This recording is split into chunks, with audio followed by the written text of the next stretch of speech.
हमारे मत में श्री राम जी धरती से गए ही नहीं। आज भी जानकी कुंड में भगवान के चरण चिन्ह है। सीता जी के पायल की छन छन ध्वनि सुनाई पड़ती रहती है। व्याख्या उसी प्रकार करता हूँ जैसा एक पिता एक छोटे से नन्हे मुन्ने को दुलार करके व्याख्या करता है।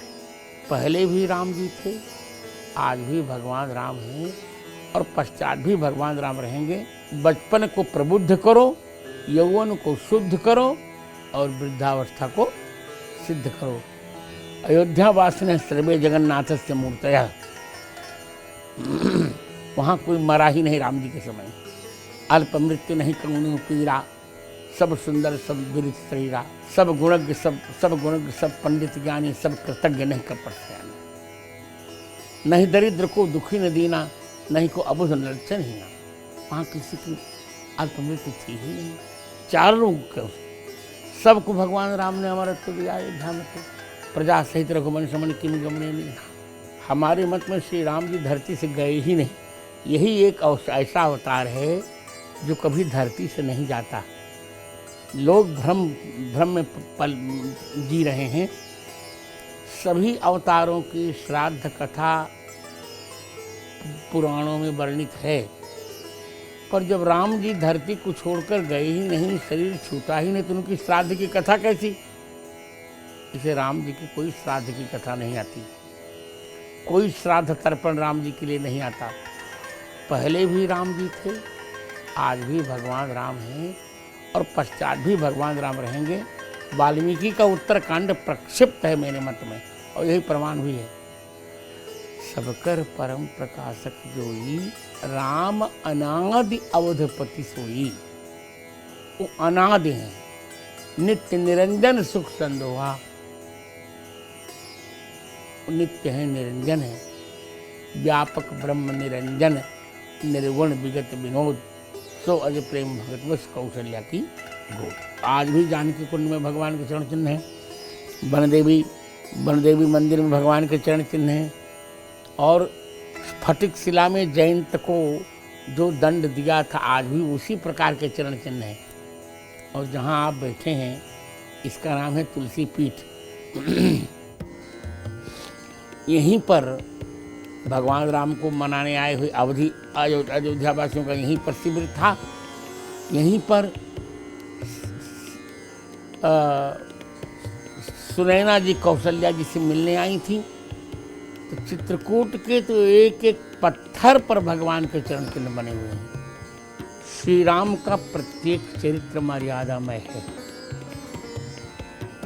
और श्री राम को यदि मैं एक क्रिकेटर के रूप में उपमित करूं तो अधिक समीचीन होगा। जैसे क्रिकेटर, अच्छा क्रिकेटर जब बैटिंग करता है तो वो एक एक रन के लिए दौड़ता है और चौके और छक्के लगाता है, छक्के लगाता है। तो भगवान राम कभी एक एक रन के लिए नहीं दौड़े, कभी चौके पर संतोष नहीं किया। उन्होंने प्रत्येक बार छक्के ही लगाए। ऐसे उनके 100 करोड़ चरित्र हैं।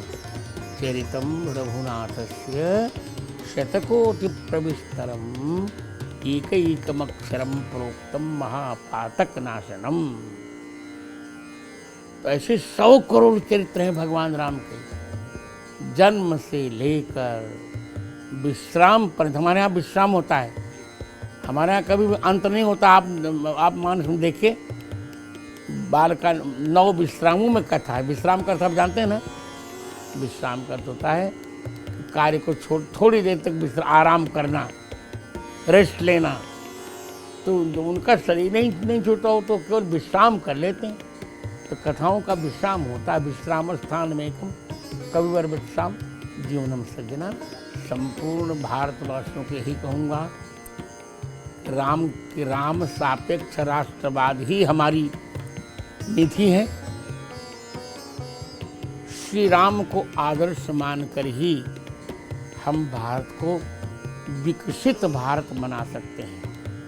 श्री राम को आदर्श मानकर ही हम भारत को स्वच्छ भारत और स्वस्थ भारत बना सकते हैं। श्री राम को आदर्श मानकर ही भारत को हम 3 अर्थव्यवस्थाओं में एक स्थान दिला सकते हैं। अब हम 5वीं अर्थव्यवस्था तो हम बन ही गए, अब 3 बनना है। तो मैं तो यही कहूँगा, बच्चों के लिए भगवान राम का संदेश है, बचपन को प्रबुद्ध करो, सो मत पहो, प्रातः काल उठ के रघुनाथा, माता पिता गुरु नाम ही माता। यौवन को शुद्ध करो, जवानी को दूषित मत होने दो। जैसे भगवान राम का यौवन कितना पवित्र है। भगवान राम कहते हैं कि मुझे अपने मन पर विश्वास है कि उसने सपने में भी पराई नारी पर दृष्टि नहीं डाली। तो युवकों के लिए मेरा संदेश है कि अपने चरित्र को इतना पावन कर दें कि जिनकी पावनता देखकर गंगा जी को भी ईर्ष्या होने लग जाए। और वृद्धावस्था को सिद्ध करो। 3 इसे बचपन को प्रबुद्ध करो, यौवन को शुद्ध करो और वृद्धावस्था को सिद्ध करो। बस मंगल भवन अमंगल हारी, द्रवो सुदर्शत अजीर बिहारी। जय श्री राम।